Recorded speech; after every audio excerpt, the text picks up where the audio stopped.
नमस्ते, मैं हूं बसूली और आप लोग देख रहे हैं खेल तंत्र। पिछले दिनों जब आईपीएल सस्पेंडेड हुआ तो कुछ लोगों ने रिएक्शन दिया कि इसे पहले ही बंद हो जाना चाहिए था। ऐसे टाइम में आईपीएल की ज़रूरत ही नहीं थी। लेकिन ये लोग ये भूल जाते हैं कि आईपीएल एक क्रिकेट टूर्नामेंट ही नहीं, यह जितना धोनी, विराट का और रोहित का है उतना ही उन लोगों का है जो ग्राउंड मेंटेन करते हैं या इलेक्ट्रीशियन है और क्लीनर है। कुल मिलाकर माने तो आईपीएल से करीब 5 लाख लोगों को रोजगार मिलता है और ये वो सच्चाई है जिसे आप लोगों को मानना ही पड़ेगा, चाहे आप फैन हो क्रिकेट के या ना हो। आईपीएल ने एक ऐसा प्लेटफॉर्म सेट किया जिससे न जाने कितने खिलाड़ियों ने जीत की उड़ान भरी और अगर आईपीएल ना होता तो ये खिलाड़ी अपने सपने हार जाते। आज हम एक ऐसे ही खिलाड़ी की बात करेंगे जिसने 2021 में हार और जीत को एक साथ ऐसे देखा है जिसे भूला ना जा सके। बात है 19 अप्रैल 2021 की। सीएसके और राजस्थान के बीच मैच खेला जा रहा था। सीएसके ने बल्लेबाजी करते हुए बहुत रन ठोके। पिच रन बनाने के लिए इतनी अच्छी थी कि सीएसके ने 188 रन बना दिए, सभी बॉलरों की ढंग से कुटाई हुई। लेकिन 22 साल के चेतन सगारिया ने सुरेश रैना, अवंती रायडू और सीएसके के कप्तान MS धोनी का विकेट ले लिया था। यह होते ही दुनिया भर के जर्नलिस्ट की नज़रों में चेतन सगारिया आ गए। उनके इंस्टा पे फॉलोअर बनने लगे, ट्विटर पे फॉलोअर बनने लगे और उनके फैन पेज भी बनने लगे। लेकिन फैन पेज बनने से पहले अगर आप चेतन सकारिया के बनने की कहानी सुनेंगे तो आपको चेतन पर गर्व तो होगा, लेकिन आपकी आंखें नम भी हो सकती हैं। गुजरात के राजकोट से 180 किलोमीटर दूर बरतेज गांव में पैदा हुए चेतन सकारिया का बचपन बेहद करीबी में गुजरा। उनके पिता एक लॉरी ड्राइवर थे और उनकी मां साड़ियों में बॉर्डरिंग का काम करती थी। इसके बावजूद भी घर पर इतने पैसे नहीं हो पाते थे कि उनकी मामूली ज़रूरतें भी पूरी हो सकें। इसके चलते चेतन ने अपने अंकल की स्टेशनरी की दुकान पर काम करना शुरू कर दिया, जिससे उनके घर का किराया निकल सके। उनका क्रिकेट में भी इंटरेस्ट था, लेकिन उनके पास खेलने के लिए जूते नहीं थे, जिसकी वजह से वो फ्री की अकेडमी भी खेलने के लिए ज्वाइन नहीं कर पा रहे थे।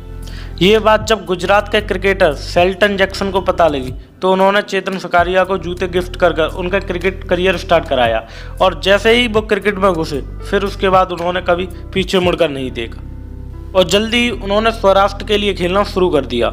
लेकिन घर की आर्थिक स्थिति बिगड़ती ही जा रही थी। पिता 3 बार रोड एक्सीडेंट के चलते बेड हेडन हो चुके थे और चेतन के छोटे भाई जो चेतन से महज 1 साल छोटे थे, उनके ऊपर जिम्मेदारियां बढ़ गई थी। इस साल चेतन सौराष्ट्र के लिए मुश्ताक अली ट्रॉफी खेल रहे थे, लेकिन घर के हालात सही नहीं थे। इसके चलते उनके छोटे भाई ने प्रेशर को फेस नहीं कर पाया और आत्महत्या कर ली। इस बात को उनकी मां ने उनसे छिपा कर रखा, जिसकी वजह से उनका ध्यान खेल से न भटके। लेकिन चेतन घर पर रोज फ़ोन करते थे और छोटे भाई से बात करने की कहते थे तो माँ कुछ ना कुछ बहाना बनाकर बात को टाल देती थी। माँ तो माँ होती है, कब तक छोटे भाई की मौत का राज छिपा लेती। चेतन ने जब 10वें दिन ज़्यादा जिद की बात करने की तो माँ फ़ोन पर ही रोने लगी और फिर भाई की मौत की खबर सुनाई। ये गम चेतन के लिए कभी ना भर पाने वाला था।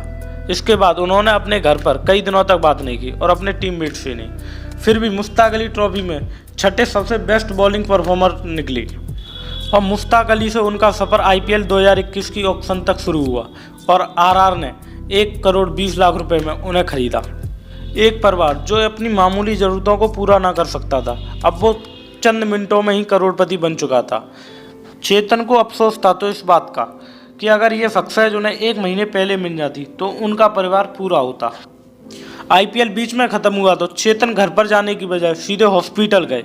उनके पिता कोरोना से जूझ रहे थे। राजस्थान रॉयल ने भी अपना कर्तव्य निभाया।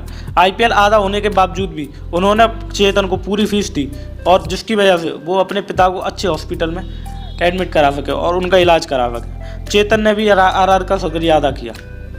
लेकिन अफसोस, परसों दोपहर चेतन के पिता कोरोना की जंग हार गए और इस परिवार ने 5 महीनों के अंदर ही अपने दूसरे परिजन को खो दिया।